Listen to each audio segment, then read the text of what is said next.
I might be in a bit of a food coma. We've been eating the most stunning food from 6 o'clock this morning. Yeah. The man behind... And there's more. And there's more. There's our soon-to-be resident chef. Well, yeah, we need to talk about that because we need to make every day Heritage Day, right? So, Chef Andrew, we might need you here to assist us. Happy to oblige you with that, very much so. What do we have there? All right, so for the last part, Heritage Day, we end up in South Africa, and I think for me, nothing more traditional than a potjie. So I've done some oxtail. It's a fan-loved favorite of South Africans. And then I've paired that with some traditional steamed bread called dombolo.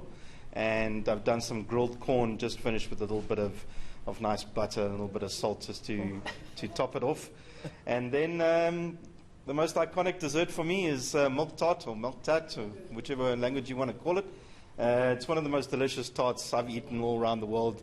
I've been in the industry 17 yeyears. And why do you think it's so delicious? What is it about it? It's just the perfect balance of creaminess. Even though it's rich, it can be really light. And it just brings us, it just makes it, it tastes like home to me, you know. I grew up eating that. This recipe that I've got, it's been gifted to me. It's a great granny's recipe. It's about 60, 70 years old. Oh, wow. And that just handed down from tradition to tradition. Yeah.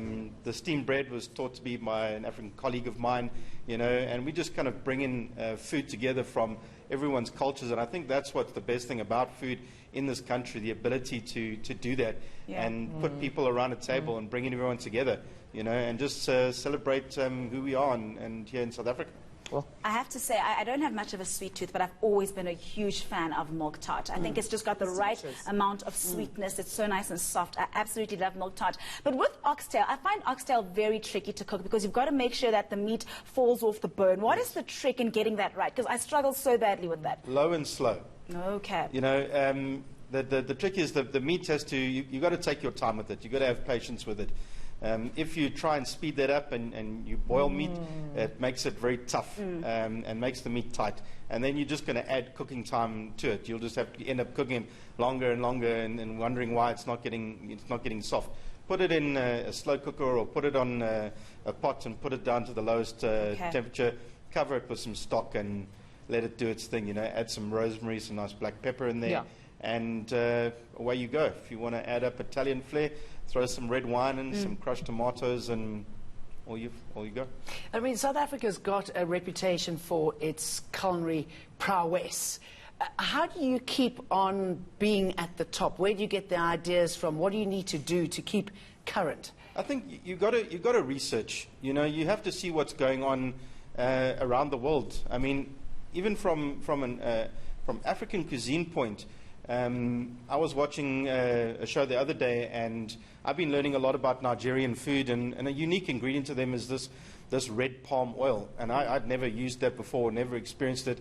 And then I was watching these chefs in Salvador and Brazil, and the first thing the food writer said was, we use this dende oil, and I was like, okay, and then they were cooking with it. I was like, that looks very familiar. And he was like, it's part of our African heritage. This is red palm oil. Ooh. And so they do Afro-Brazilian in food from Jamaica in the United States that has been brought across from here, the spicy rice similar to jollof. You know, that to me leads on to things like jambalaya and all that kind of stuff. So I think you can take a lot from the continent, and then if you just trace where it went to, you'll be quite amazed of what you will find. And pick up on ideas and see what other people are doing. You can't come up with it yourself. You have to be open to inspiration from multicultures around the world. And I mean, here in South Africa, there's a melting pot of cultures from everywhere. Even people that have not grown up here have started coming out here to do business here, enjoying our amazing wine farms. We've got the most amazing beef in this country. Our produce is second to none. Absolutely. And that's why chefs are coming out here. Yeah. all right, enough with the questions. Enough talk. I'm cringing. No question. No more question. No more. Can we please taste, Chef? Please. Oh my goodness. Salivating. And Andrew, as you're walking across, how do people find you? I mean, we've been abusing your skills here this morning. I'm on Facebook at Chef Andrew Gordon Glass, and on Instagram as well. All right, I'll be getting my plate. Woo. The presentation. You know the saying you eat with your eyes first? Yeah. This is literally it. I love how it's presented. Looks so good. Thank you. So I want to get Okay, a bit of corn that's there. Yes, absolutely. Grab a plate. This is when I'm envious of myself. Yeah. This is when it's okay to work on a public holiday, right? You're okay, Jane. I don't want to be anywhere else. Oh my, okay, this is a big chunk. Should we swap? You take Yes, my because plate you're there. closer. There we go. Oh, wow. Thank you. I don't know if the best idea would be to take a spoon and a fork and lift out the pieces exactly and then take the gravy out It that doesn't way. plop onto our plates. Yeah. Right, okay, cool. There we go. Got that. Oh my goodness. And do you cook for yourself? Very much so. You know, a lot of chefs in the industry, I think they feel like after a long day of work, I mean, we work, 12, 14, 16-hour days, and guys want to, there's a running joke like you have fine dining food at the restaurant, and then when you see the chef at home, it's a toasted sandwich and a pack of slap chips. And I mean, sometimes it is going to be like that if you're really tired. But I enjoy cooking on my off days.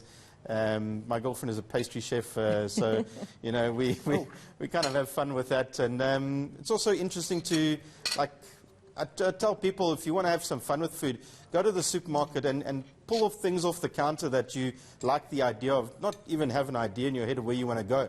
And then once you get home, look what you took, and then from there, find inspiration of how you're going to put it together, and you can have a lot of fun with that. Or maybe choosing a spice that you've never worked with before and doing the research. Yeah, you've got to put yourself out there and try and experience new things. Some things that we might not know or doesn't appeal to us, or we don't think it is for us. Food is for everyone. Yeah. And you just have to give it a chance. Don't be scared of things. And the more you try, the more adventurous you'll be. Food can be very joyous. Speaking of being adventurous, we speak a lot about how COVID-19 affected so many people in their industries. Did you also find an opportunity for yourself to maybe, while you were in that lockdown, practice some new recipes, become more creative and more adventurous, as you say? Yeah, I think that was... look, the beginning was very hard. Yeah. I'm not going to lie. And I've got some really good friends that pushed me into taking my recipes, starting to write them down. Started working on a bit of food photography as well. Yeah. And then we even, a group of friends of mine, we would choose a recipe one day, and then we would Zoom them in. I would send the recipe, and then we would sit with a glass of wine and make the dish together, and then call us, "Are you ready? Is that done yet?" Okay. And then the next week they would bring a dish to the table, give us the shopping list, we'd get that, and that was that made things kept it a little easier, and also a bit of a learning curve as well. Yeah, very much so. There's been so much creativity. Friends of mine in Doha and London had birthdays, and then they linked up with chefs in Italy, and we all got together and poured some wine, and were taught how to make the pasta, in the north and the southern part of the country. And it was amazing because you can actually do it extremely well with that sort of instruction. 100%. Very much so. I just want to say, colleagues, you're doing a great job holding this conversation. You haven't said a word. Fantastic job holding up this interview. I appreciate your turn now. Your hard work, indeed. I think maybe let's go to... Should we let him go? Chef, I mean, this is absolutely amazing. I've already tasted the milk tart while having my food. Let me dig into the milk tart. And I'm sure, you know what, my family's just watching me like, don't embarrass us. Don't embarrass us, whatever you do, because you know you're such a foodie. But you know what, on that note, of course, we're tasting the food. We're going to